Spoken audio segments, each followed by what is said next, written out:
ఆదిలాబాద్ జిల్లా బేల మండలం కాప్సి గ్రామంలోని జాగృత దేవస్థానంలో నిర్వహించిన ఉగాది పంచమి కాల నేటితో ముగిసింది. చివరి రోజున వివిధ గ్రామాల నుంచి భక్తులు భారీ సంఖ్యలో హాజరు కావడంతో నానాజీ మహారాజ్ ఆలయం భక్తులతో కిటకిటలాడింది. డప్పు చప్పులు భజన కీర్తనల నడుమ నానాజీ మహారాజు పల్లకి ఊరేగింపు ఘనంగా జరిగింది. మహిళలు అధిక సంఖ్యలో పాల్గొని శోభయాత్ర నిర్వహించారు. ప్రతి సంవత్సరం ఉగాది పంచమి రోజున ఈ వేడుకలు ప్రారంభమవుతాయని, ఇతర గ్రామాల నుంచి భక్తులు అన్నదానం నిర్వహిస్తారని పలువురు అన్నారు.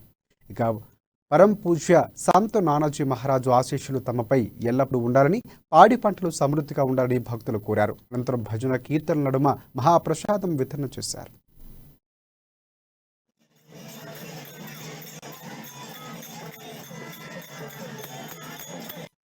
సంత సద్గురు నానాజీ మహారాజ్ యొక్క గుడి పాడవ పంచమి ఉత్సవాలు గత 5 రోజులుగా జరుగుతున్నది. ప్రతిరోజు మా ఊళ్ళో కాకుండా బయట చాలా దూరం నుంచి వచ్చి భక్తులు ప్రతిరోజు 2 పూటల అన్నదానం చేశారు. మరియు ప్రతిరోజు ఇక్కడ గ్రంథ పారాయణము, కీర్తనము, ప్రవచనము, రోజు ఇలా అనేక కార్యక్రమాలు నడుస్తాయి. మహారాజ్ గురించి చెప్పాలంటే వందనీయ సంత సద్గురు నానాజీ మహారాజ్, అది మరాఠీలో ఒక గ్రంథంలో ఉన్నది.